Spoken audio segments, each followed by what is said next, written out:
When I picked up the phone to ask my son, Max, when his wedding would be, my daughter-in-law Lena looked me right in the eye and said with a chilling smile, "Oh, we already got married yesterday. We only invited special people." The words hit me like a bucket of ice water. Special people. I, who for 3 years had paid their monthly rent of $500, bought every piece of furniture in their house, and filled their refrigerator when they had nothing to eat. I was not a special person.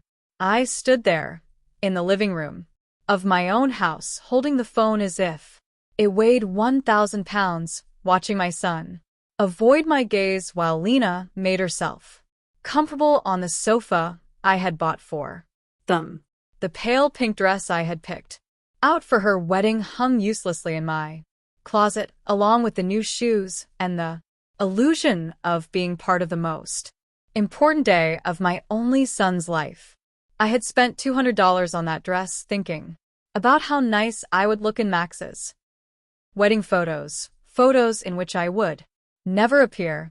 For weeks, I had planned every detail. I had put money aside to give them $1,000 as a wedding gift. I had called my sister Diana in Chicago to tell her the good news.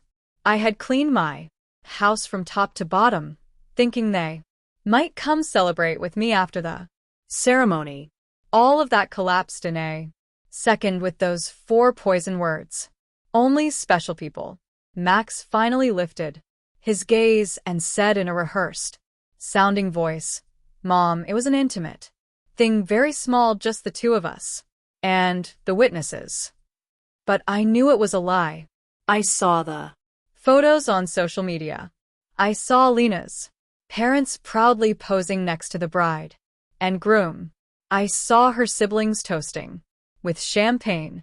I saw Lena's white dress, which I had helped finance with the $800 I had given her last month for her personal expenses. I saw everything I wasn't supposed to see. A week later, exactly 7 days after that humiliation, Lena called me with a completely different voice. She was no longer the confident woman who had excluded me from her wedding. Now she sounded desperate, almost pleading. "Renata, the rent is overdue. The landlord is pressuring us and says if we don't pay this week, he will kick us out. You forgot to make the transfer." Her voice trembled slightly, as if the world were ending. I was silent for a few seconds, remembering all the times I had run to the bank to make that transfer, all the times I had canceled my own plans to make sure they had a roof over their heads, all the times I had eaten beans and rice so I could give them money for their desires. And now, after they had excluded me from the most important moment of their lives, they had the audacity to call me, as if nothing had happened. "Lena," I said with a calm that surprised even me, "didn't I warn you that I only help special people?" The silence on the other end of the line was so deep that I could hear my own heart beating. For the first time in years, it was not I who was trembling, but her. "Renee, I don't understand," she stammered. "We were always special to you. You're like a second mom to me." Lies. All lies, wrapped in that sweet voice she only used when she needed something. The same voice she had used to ask me for money for the wedding dress, for the honeymoon, for the rings, which I had helped finance without knowing I would never see the ceremony where they were exchanged. For so many years, I had this constant feeling of walking on eggshells, weighing every word, every gesture, every gift, hoping to get a crumb of affection from my own son. I was the perfect mother, the obliging mother-in-law, the silent provider who never protested when they treated me like I was invisible. But that phrase, "only special people," awakened something in me that had been dormant for far too long. I had calculated in my head how much money I had spent on them in those 3 years, between rent, Food, gifts, emergencies, and whims, it was over $20,000. $20,000 I had taken from my retirement, from my savings, from the money my late husband had left so I could live my last years in peace. And what was all that for? To be treated like a stranger on my own son's wedding day. That night after I hung up, I sat on my bed and cried. But they weren't tears of sadness. They were tears of anger, of accumulated frustration, of years of silently endured humiliation. I cried for all the times they made me feel that my love was a burden, my presence a hindrance, my money the only thing I had to offer. I cried for the foolish mother I had been, for the woman who had lost herself trying to be indispensable to those who considered her dispensable. When I woke up the next morning, something inside me had changed. It was not just the pain of betrayal. It was something deeper, colder. I stood up and looked at myself in the bathroom mirror. The same tired eyes as always, the same wrinkles that told stories of years of giving love without getting it back. But there was something else in my gaze, a hardness I didn't recognize, a determination that had been buried under years of compliance. I went to the kitchen and made coffee, as I had every morning for 40 years. But this time I didn't think about calling Max to ask how he had slept. I didn't check my phone in anticipation of a message from him apologizing for the previous day's humiliation. For the first time in a long time, I was my own first concern of the day. I sat at the table where I had so often planned surprises for them, counted bills for their expenses, and cried silently when they treated me with indifference.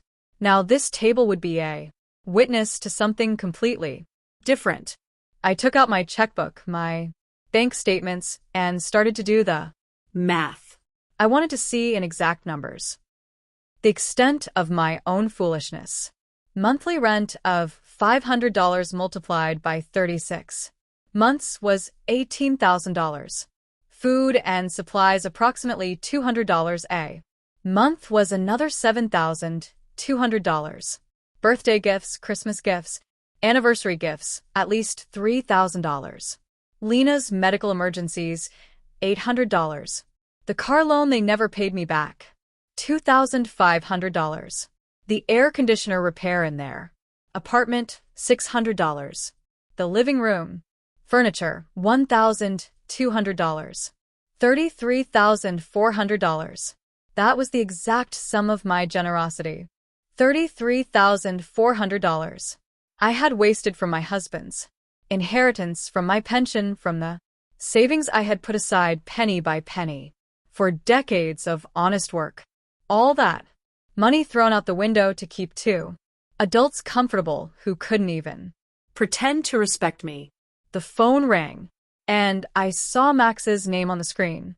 Normally, my heart would have pounded as I ran to answer, hoping he would finally apologize and explain that everything had been a misunderstanding, but this time I let it ring once, twice, 3 times.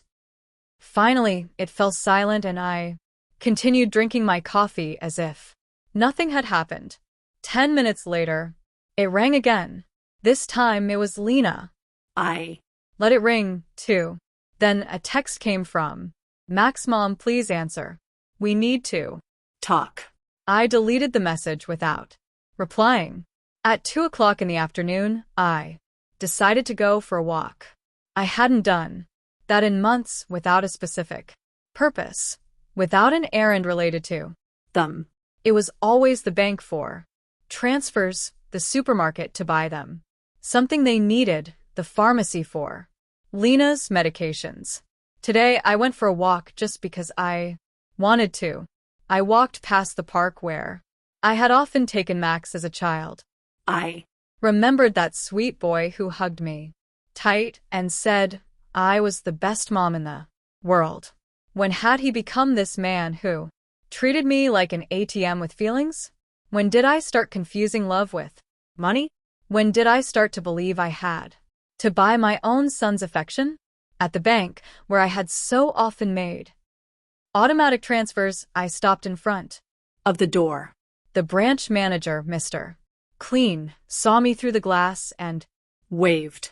I had known him for years. He had processed every one of my transfers to Max and Lena. He had watched my account drain month after month to fill theirs. I went inside and walked directly to his office. Mr. Klein, I told him I need to cancel the automatic transfers I have programmed. He looked at me surprised. For 3 years, these transfers had been as regular as the sunrise. Are you sure, Mrs. Richter? Did something happen?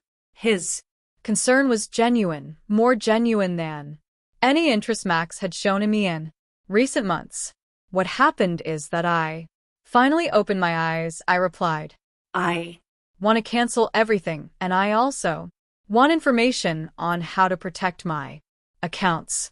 I don't want anyone else to have access to my money.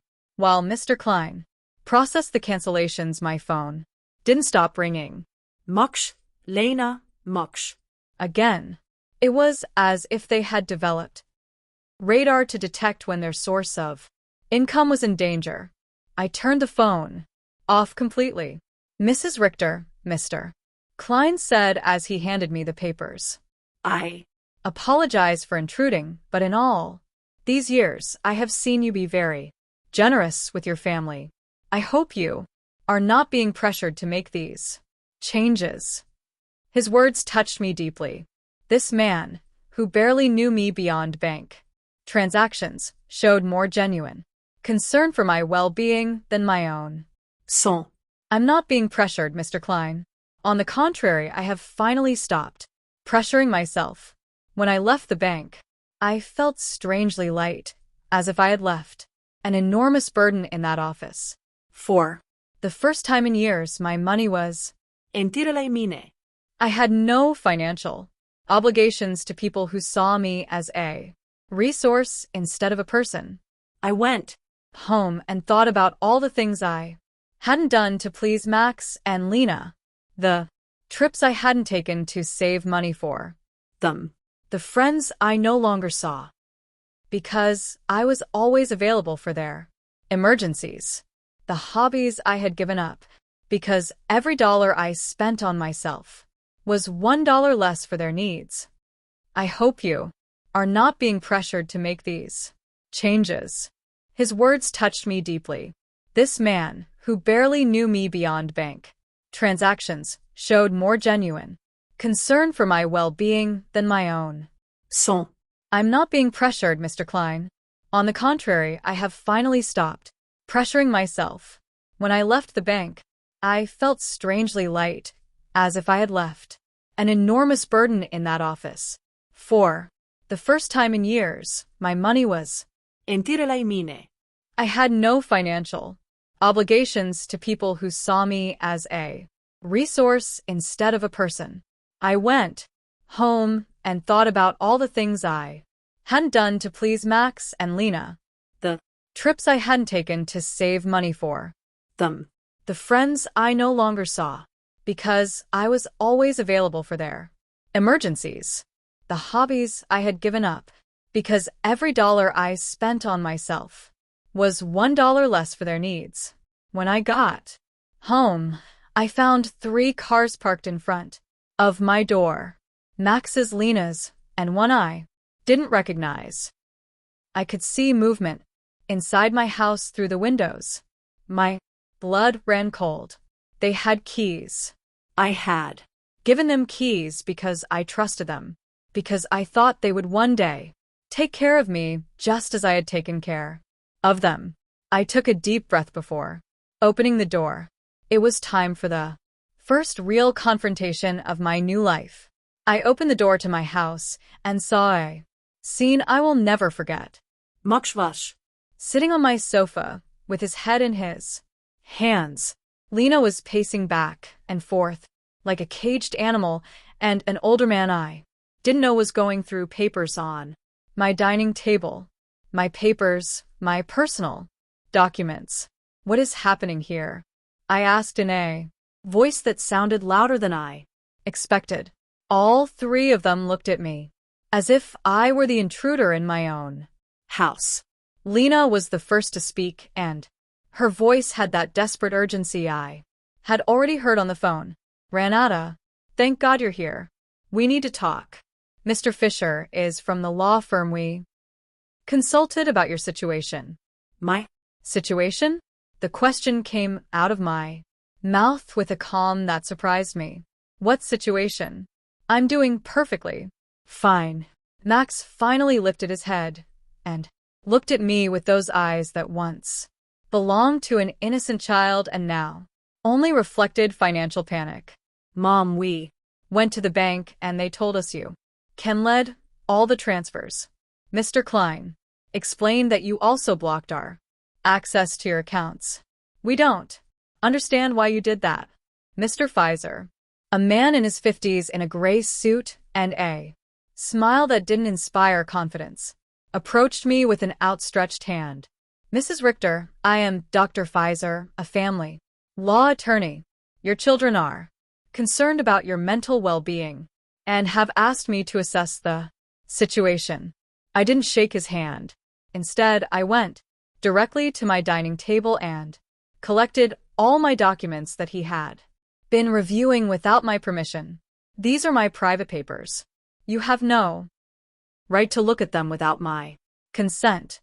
Mom, Max interjected with that condescending voice he had perfected in recent years. We're worried about you. Your behavior has been very strange lately. First, you financially cut us off without an explanation. Then you don't answer our calls. We think you might need professional help. Lena approached and tried to take my hand with that fake tenderness she reserved for moments when she needed something. Renee, honey, we know you're under a lot of stress. Maybe the loneliness is affecting you more than you think. At your age, episodes of confusion are normal. The word confusion echoed in my head like an alarm bell. Now I understood why they had brought the lawyer. It wasn't about helping me. It was about declaring me mentally incompetent and taking control of my finances. The same woman who had told me they only invited special people to their wedding was now treating me like a senile old lady. I am not confused, I said with a firmness that silenced everyone. I am clearer than I have been in years, and you are going to leave my house right now. Mr. Fisher interjected with that professional voice lawyers use when they want to sound reasonable. Mrs. Richter, I understand you feel overwhelmed, but your children have a right to intervene if they believe your ability to make financial decisions is impaired. They have documented several concerning behaviors. The laugh that came from my throat was Horsero, almost full. Like what? Deciding that my money belongs to me? Deciding to no longer finance the lives of two adults who treat me like trash. Lena jumped up as if I had slapped her. We never treated you badly. You are part of our family. Everything you have will belong to us. One day anyway. We're just speeding up the process. There was the naked, unvarnished truth. Everything I had would one day belong to them. In their minds, I was already dead, and they were just collecting their inheritance in advance. It didn't matter if I had 70 years or 70 days left. To them, I was just an ATM with legs that had become problematic. Out, I said, pointing to the door. All three of you get out of my house.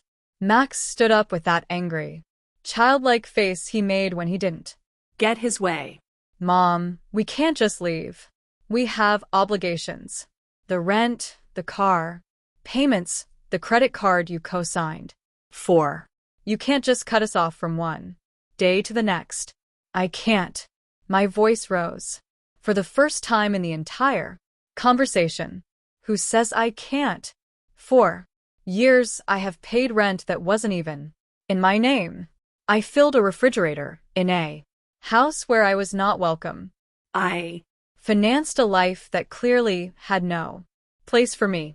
Mr. Fisher took a folder from his briefcase and placed it on my table. Mrs. Richter, we have prepared some documents that could facilitate this transition. A power of attorney that would allow Max and Lena to manage your finances more efficiently. This would just be temporary until you feel better. I took the folder and, without even opening it, threw it directly into the trash can.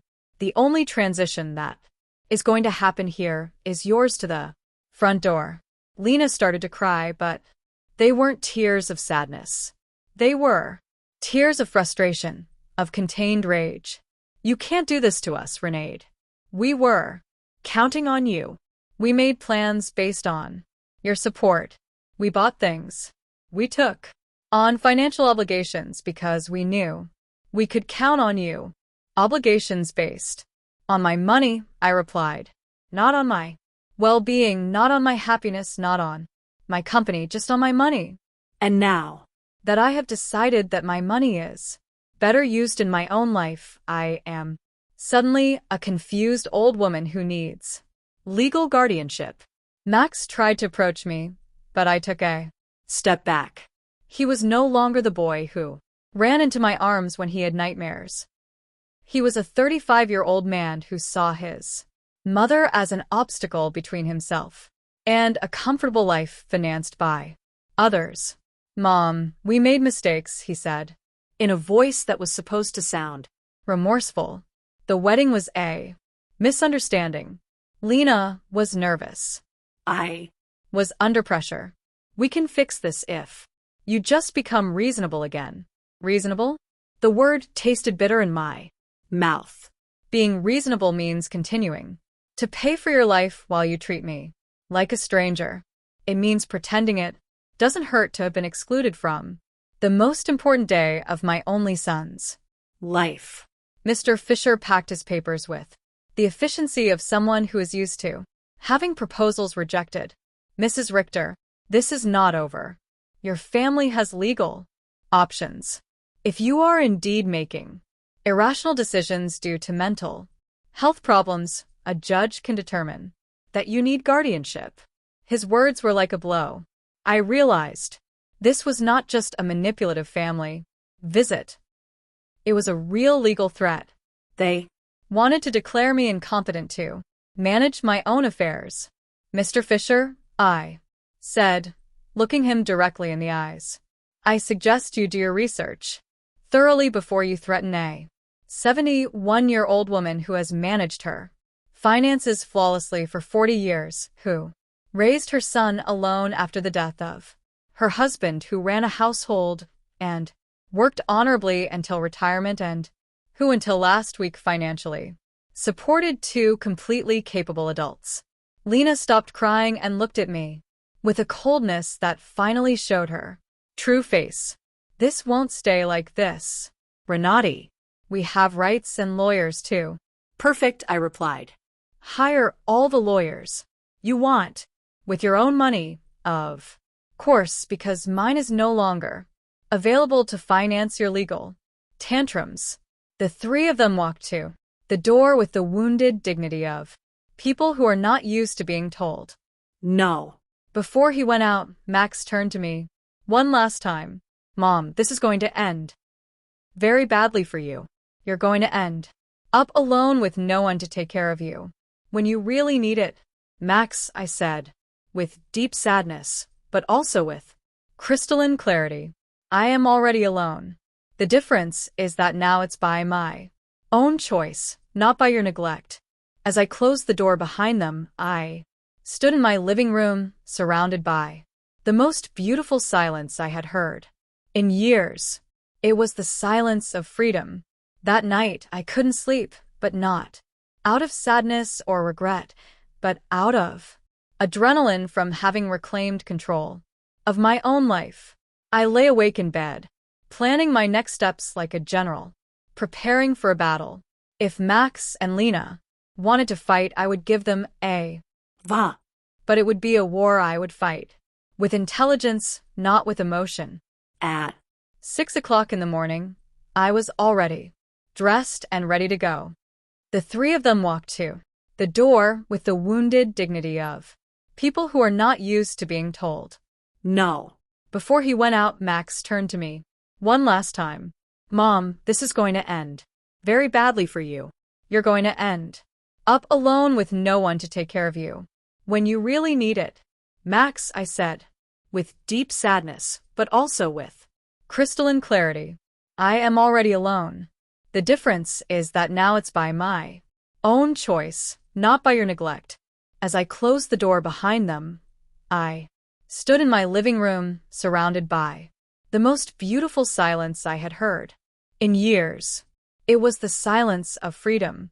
That night, I couldn't sleep, but not out of sadness or regret, but out of adrenaline from having reclaimed control of my own life. I lay awake in bed, planning my next steps like a general, preparing for a battle. If Max and Lena wanted to fight, I would give them a Va. but it would be a war I would fight with intelligence, not with emotion. At 6:00 in the morning, I was all ready, dressed and ready to go. My first stop was the office of attorney, Mr. Weber, a man I had met years ago when I was handling my husband's will. Unlike Mr. Pfizer, whom Max and Lena had brought, Mr. Weber had an impeccable reputation and specialized in protecting the rights of the elderly. Mrs. Artor. he told me as I explained the situation. What your children tried to do yesterday is more common than you think. It's called elder financial abuse, and it's a federal Crime. The fact that they entered your house without permission and reviewed your private documents also constitutes a violation. His words both calmed and worried me. They calmed me because they confirmed I wasn't crazy, that what had happened was truly abusive. They worried me because I realized the situation was more serious than I had thought. We have to document everything, Mr. Weber continued. Every transfer, every gift, every time they pressured you for money. We will also change your will to protect your assets from future manipulation attempts. We spent 3 hours reviewing my financial records. Mr. Weber whistled when he saw the total sum, $33,400. In 3 years, Mrs. Richter, with this money, you could have lived comfortably, traveled, and enjoyed your retirement. Instead, you completely financed the lives of 2 adults who didn't even respect you enough to invite you to their wedding. When I left Mr. Weber's office, I had a complete plan. First, I would change all the locks on my house. Second, I would install a security system with cameras to protect myself from future surprise visits. Third, I would open a new bank account at a different bank where they had no contact. And fourth, I would start living the life I had postponed for years. My next stop was the hardware store. The owner, Mr. Summer, had known me for years because I was always buying things to fix Max and Lena's apartment. This time was different. Mrs. Artor, what brings you here today? Another emergency with your son? He asked with the familiarity of a person who had silently witnessed my wasted generosity. No, Mr. Summer. This time, it's for my own house. I need to change all the locks, and I want them to be of the best quality. He looked at me surprised, but asked no questions. While I was choosing the locks, his son Ethan, who installed security systems, came by. It was Providence in action. Ethan, I told him, I also need to install surveillance cameras, the complete system. The price is not an issue. While they were preparing everything for the installation, the next day, I received a call from an unknown number. It was Lena calling from someone else's phone because I had blocked her number after the previous days. Confrontation. Renata, it's Lena. Please don't hang up. We need to talk like civilized adults. Speak, I said dryly. Listen, I understand you're upset about the wedding. It was a mistake. Max and I have talked about it and we want to make it up to you. How about we have a special dinner to celebrate our wedding? With you? We can do it at your house. Cook together, like we used to. The manipulation in her words was so obvious that I almost had to laugh. Lena, how much rent do you owe exactly? The silence on the other end confirmed that I had hit a nerve. Well, it's 2 months. $1,000 total. But I'm not just calling for that, Renati. We really miss you in our lives. Do you miss me or my money? I asked directly. Both, she replied with a surprising honesty. Renat, I won't lie to you. Yes, we need your financial help, but we love you. Too. You're important to us. If I'm so important, I said, why wasn't I important enough to be at your wedding? Why am I not important enough to get a call that doesn't ask for money? When was the last time you called me just to ask how I was doing? Another silence. We both knew the answer. Never. Lena, I'm only going to explain this to you once. For 3 years, you have treated me like an ATM with feelings. You used me. You ignored me. You humiliated me. And finally you insulted me in the worst possible way. Now that the money is running out, you suddenly discover you love me. Renote. Please. I cut her off. There is no please. You made your choice when you decided I wasn't special enough to be at your wedding. Now I'm making mine. I hung up and turned the phone off. Completely. I didn't want any more interruptions on my day of liberation. That afternoon, I went to the beauty salon I hadn't been to in over a year. I always canceled my appointments because Max or Lena needed something urgent or because the money I had set aside for myself became an emergency for them. Mrs. Richter, my favorite hair stylist, Cynthia called out. What a surprise. I thought you had forgotten us. I didn't forget you, Cynthia. I just forgot that I also deserve to be pampered. I treated myself to the full treatment. Cut, color, manicure, pedicure. For the first time in years, I spent money on myself without feeling guilty. While Cynthia worked on my hair, she told me about her life, her children, her dreams. It was refreshing to have a conversation that didn't revolve around Max and Lena's needs. You look beautiful, Mrs. Richter, she said when she was done. But more than that, you look free. Did something good happen? Yes, Cynthia.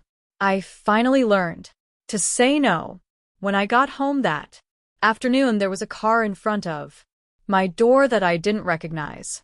My heart raced for a moment, thinking Max and Lena might have come back with reinforcements, but as I got closer, I saw an older woman sitting on the steps of my porch. Mrs. Richter, she asked as I got out of the car. Yes, that's me. Can I help you? I'm Ella Laner Brooks. I live next door. We've been neighbors for years, but we've never had a chance to talk. Yesterday, I heard very loud voices in your house and I got worried. Is everything okay? Her sincere concern touched me deeply. Here was a stranger who showed more interest in my well-being than my own son. Come in, Mrs. Brooks. I'll make you a coffee and I'll tell you a story you won't believe. While I was making coffee, I told her the whole situation. Eleanor listened without interrupting, nodding occasionally. And when I finished my story, her eyes were filled with tears. Mrs. Richter, she said, you did the right thing. I went through something similar with my daughter 5 years ago. I also thought it was my duty to finance her adult life. I also believe they wouldn't love me if I didn't give them money. What happened? I cut off the money when I realized they only called Me when they needed something. at first. It was terrible. They threatened me, emotionally blackmailed me, tried to make me feel guilty. But after 6 months, my daughter called to genuinely apologize. Now we have a real relationship based on love, not on money. Her words gave me hope and confirmed that I had made the right decision. Do you think Max and Lena will understand one day? Maybe yes, maybe no, she answered honestly. But That's no longer your responsibility, Mrs. Richter. Your responsibility now is to live your own life. That night, for the first time in 3 years, I went to bed without worryings about whether Max and Lena had money for rent, for food, for their whims. I went to bed thinking about myself, my plans, my future, and I slept better than I had in years. The next day, Ethan and Mr. Summer came at 8 o'clock in the morning to change the locks and install the security system. while They worked, my phone didn't stop ringing from unknown numbers. Lena was still trying to contact me from different phones, but I had developed a new skill, completely ignoring calls. That didn't suit me. Mrs. Richter, Ethan, said as he installed the cameras. This system will give you absolute peace of mind. You can see from your phone who is coming to your house even when you're not here. And if someone breaks in without permission, an alert is automatically sent to the police. The irony was not lost on me. I was installing a security system to protect myself from my own son, but it didn't hurt as much as it used to. It was Simply a practical measure to maintain my newfound peace. While they were working, I decided to do something I hadn't done in years. Call my sister, Diana, in Chicago. We had lost touch, because every time we talked, I would tell her about Max and Lena's successes, about how much money I had spent on them, about how proud I was to be able to help them. I now realized that our conversations had become financial reports disguised as family news. Renee, Diana answered, surprised.